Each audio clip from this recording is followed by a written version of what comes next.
మొదటి ప్రసవం సిజేరియన్ అయితే రెండవది కూడా సి సెక్షన్ చేయించుకోవాలన్న భావన చాలా మందిలో ఉంటుంది. అందుకే రెండోసారి నార్మల్ డెలివరీకి ప్రయత్నించేవారు చాలా తక్కువ. అసలు నార్మల్ డెలివరీ కాకుండా సి సెక్షన్ కు దారితీసే పరిస్థితులు ఏంటి? రెండోసారి కూడా సిజేరియన్ చేసుకోవాలన్న విషయంపై వైద్యులు ఏమంటున్నారో చూద్దాం. ఫస్ట్ నన్ను ప్రెగ్నెన్సీతో రాగానే అడిగే క్వశ్చన్, డాక్టర్ మీరు అసలు నార్మల్ చేస్తారా, సి సెక్షన్సే చేస్తారా?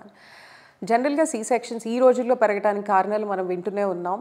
ఒకటి మన లైఫ్ స్టైల్ చేంజెస్, ఆర్ మనం తీసుకునే స్ట్రెస్, మల్టీ టాస్కింగ్ ఉమెన్ అవ్వటం మూలాన, ఎక్సర్సైజెస్ కూడా లేకపోవటం, యాక్టివ్నెస్ అంటే చెప్పాలి అని అంటే కెరీర్ ఓరియంటెడ్గా ఎక్కువ అయిపోయి మనకి 30 తర్వాత ప్రెగ్నెన్సీస్ ఎక్కువ ప్లాన్ చేసుకోవటం, ఈ అన్ని రీజన్స్ వల్ల కూడా కొంచెం సి సెక్షన్ రేట్స్ అంటే దీనివల్ల అంటే this is not the reason, వీటి వల్ల వచ్చే అంటే పరిణామాలు, దాని తర్వాత వచ్చే డిసీజెస్ వల్ల మనకి సి సెక్షన్ రేట్స్ ఎక్కువ అయ్యే ఛాన్సెస్గా కనిపిస్తూ ఉన్నాయి. ఫస్ట్ ప్రెగ్నెన్సీలో అసలు కారణం ఏంటి, సి సెక్షన్ కారణం ఏంటి అంటే ఇప్పుడు ఓన్లీ బేబీ ఏమన్నా ఉమ్మనీరు కారిపోయి ప్రీటర్మ్ డెలివరీస్ అయి సి సెక్షన్ చేయాల్సి వచ్చిందా, లేకపోతే నార్మల్గా ఏదైనా చిన్న చిన్న ప్రాబ్లమ్స్ వల్ల అంటే బ్రీచ్ ప్రెజెంటేషన్స్ అని అంటాం, వాళ్ళకి పాపం compulsory term babies big babies ఉన్నప్పుడు we go for C sections.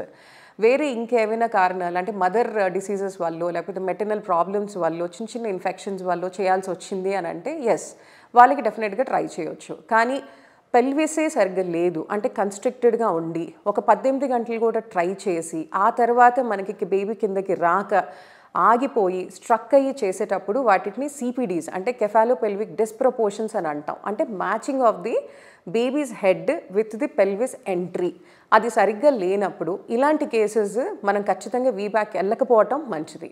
చిన్న చిన్న ప్రాబ్లమ్స్ ఏమున్నా సరే వాటిని రెక్టిఫై చేసుకుంటూ మీ స్కార్ థిక్నెస్ని స్కాన్లో చక్కగా చూసుకుంటూ అది కనుక మోర్ దాన్ అంటే మంచి చక్కగా 3 to 4 mm వరకు నీట్గా ఉంది, స్కార్ థిక్నెస్ డెఫినెట్గా ఆ వచ్చే పెయిన్స్ని అంటే తట్టుకోగలదు అనుకున్నప్పుడు డెఫినెట్గా వీ కెన్ గో ఫర్ వీబ్యాక్స్. సాధారణంగా డెలివరీ సమయంలో తల్లి బిడ్డ ఆరోగ్యం దృష్టిలో పెట్టుకుని వైద్యులు ఏం చేయాలని నిర్ణయం తీసుకుంటారు. మొదట సిజేరియన్ అయిన రెండోసారి నార్మల్ డెలివరీ చేయాలంటే తల్లి ఆరోగ్యం కూడా సహకరించాలి. షుగర్, బీపీ, థైరాయిడ్ వంటి సమస్యలతో పాటు బిడ్డ బరువు అధికంగా ఉన్న నార్మల్ డెలివరీకి వైద్యులు ఇష్టపడరు. మనకి ఇన్ కేస్ మెటర్నల్గా ఇప్పుడు ఫస్ట్ ప్రెగ్నెన్సీస్లో వాళ్ళకి ఏమన్నా హార్ట్ డిసీజెస్ రాకపోవచ్చు, ఫస్ట్ టైం జెస్టేషనల్ డయాబెటీస్ లేకుండా ఈసారి జెస్టేషనల్ డయాబెటీస్ వచ్చి బిగ్ బేబీస్ అయ్యి వాళ్ళకి కనుక డాప్లర్ చేంజెస్ అంటే మదర్ దగ్గర నుంచి బేబీకి వెళ్ళే బ్లడ్ సర్క్యులేషన్ కనుక తగ్గుతూ ఉన్నప్పుడు, బీపీస్ లేనప్పుడు, బీపీస్ అంటే ఏదైనా మెడికల్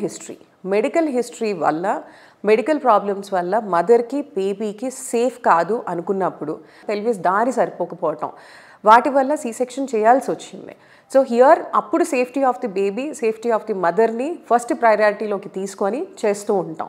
సో ఇలాంటి క్రైటీరియాస్ ఉన్నప్పుడు ఎప్పుడు కూడా అంటే కంపల్సరీ వీబ్యాకే చేయాలి లేదంటే కంపల్సరీ ఇలా నార్మల్ డెలివరీని సి సెక్షనే చేసుకోవాలని కాకుండా క్రైటీరియాని దృష్టిలో తీసుకొని డెఫినెట్గా we can plan for normal deliveries. రెండోసారి గర్భధారణ సమయంలో నార్మల్ డెలివరీ కావాలంటే కొన్ని రొటీన్స్ పాటించాలని వైద్యులు చెబుతున్నారు. ముఖ్యంగా ప్రెగ్నెన్సీ సమయంలో బరువు అధికంగా పెరగకూడదు. అందుకోసం మంచి ఆహారం తింటూ తేలికపాటి వ్యాయామాలు చేయాలి. మానసిక ఒత్తిడిని తగ్గించుకోవాలి. భయం, టెన్షన్ వల్ల కూడా ప్రసవ సమయంలో సమస్యలు పెరిగిపోతాయి. గర్భం ధరించిన మొదటి నెల నుంచే వైద్యుల సూచనలు పాటిస్తే రెండోసారి నార్మల్ డెలివరీ పెద్ద విషయమేమీ కాదని అంటున్నారు. కాబట్టి అనవసర అపోహలు పెట్టుకోకుండా వైద్యులు చెప్పినట్లు నడుచుకోవటం మంచిదని సూచిస్తున్నారు.